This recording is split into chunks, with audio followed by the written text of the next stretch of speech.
और वहीं मॉस्को पर हमले से जुड़ी एक और बड़ी खबर है। क्रेमलिन से सिर्फ 15 किलोमीटर की दूरी पर हमला हुआ है। यूक्रेनी कामिकाजी ड्रोन से ये अटैक किया गया। ये देखिए तस्वीरें, वाकई हद कर दी है यूक्रेन ने। क्रेमलिन से 15 किलोमीटर की दूरी पर, सिर्फ 15 किलोमीटर की दूरी पर ये बड़ा हमला यूक्रेन ने अंजाम दिया है। और खास बात यह है कि रूस का एयर डिफेंस सिस्टम इन हमलों को रोक नहीं पाया। वहीं यूक्रेन के निशाने पर मॉस्को की कई इमारतें हैं। मॉस्को में ड्रोन हमले के बाद बड़ा धमाका हुआ। ड्रोन हमले के बाद बिल्डिंग के पास आग भी लग गई। तो कई स्थानों पर धमाके हुए हैं, ड्रोन हमले किए गए हैं। अब इसकी तस्वीरें भी हम आपको दिखा रहे हैं। कई तो रिहायशी क्षेत्र भी बताए जा रहे हैं। ऑयल रिफाइनरी को भी निशाना बनाया गया है। मॉस्को की कई इमारतें टारगेट पर थीं और मॉस्को में ड्रोन हमले के बाद बड़ा धमाका भी देखने को मिल रहा है। ड्रोन हमले के बाद बिल्डिंग के पास आग लगी, जिसकी ये तस्वीरें आपके सामने।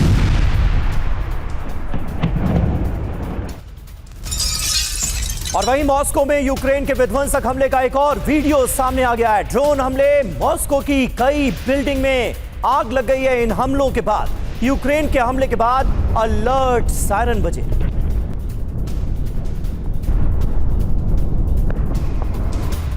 तो ये दो बड़ी खबरें तस्वीरों के साथ आपके सामने हैं। मॉस्को पर लगातार हमले हुए। ड्रोन हमले के बाद बिल्डिंग के पास देखिए कैसे आग लग गई है। ड्रोन हमले में एक नहीं, दो नहीं, बल्कि कई इमारतों में आग लगी है। तस्वीरें आपके सामने हैं। एक बड़ा इलाका तबाह हो गया।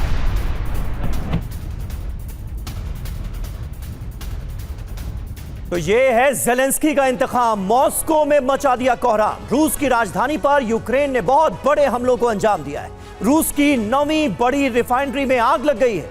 क्रेमलिन से सिर्फ 15 किलोमीटर की दूरी पर रिफाइनरी को टारगेट करने में यूक्रेन कामयाब रहा है। सोचिए कितने सटीक हमले किए जा रहे हैं।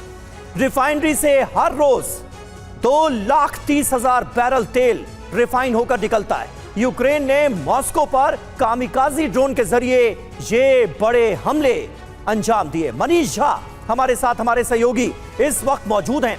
मनीष, जब ये खबरें हम अपने दर्शकों के सामने रख रहे हैं, पहला बड़ा सवाल मेरे जहन में और हमारे दर्शकों के जहन में भी यही आ रहा होगा कि आखिर ये मुमकिन कैसे हो रहा है। मॉस्को में हमले हो रहे हैं, क्रेमलिन से महज 15 किलोमीटर की दूरी पर हमले हो रहे हैं और रूस हमलों को रोक नहीं पा रहा है। बिल्कुल, देखिए, जब पूरी दुनिया की नज़र ईरान अमेरिका जंग में थी, उस दरमियान पिछले कुछ महीनों में यूरोप की मदद से यूक्रेन के ड्रोन क्षमता में अभूतपूर्व आप कह सकते हैं कि मतलब उसमें मदद मिली है।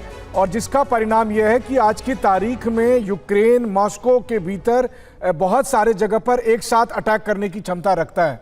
बल्कि रूस के रक्षा मंत्रालय के मुताबिक 550 से अधिक ड्रोन से एक दिन के भीतर यूक्रेन ने यह हमला किया, जिसमें से मॉस्को को टारगेट करते हुए 180 ड्रोन से हमला किया गया था। रूस के रक्षा मंत्रालय का कहना है कि हमारे एयर डिफेंस ने कई ड्रोन को नष्ट करने में कामयाबी हासिल की, लेकिन कई ड्रोन ने टारगेट पर अटैक किया। तो आपका बिल्कुल कहना सही है कि क्रेमलिन के इतने करीब हमला क्या बताता है? बताता ये है कि यूक्रेन जिस तरीके से एक दिन में 200 ड्रोन से मॉस्को पर अटैक करता है, वो दिन मुझे दूर नहीं दिख रहा जब 10-20 ड्रोन इकट्ठे क्रेमलिन पर अटैक करते हुए दिखे। क्योंकि कोई भी एयर डिफेंस सिस्टम 10-20 ड्रोन को रोक सकता है, लेकिन अगर आप 200 ड्रोन से सिर्फ क्रेमलिन को टारगेट करके अटैक करेंगे तो उस दिन समझिए क़यामत होगी।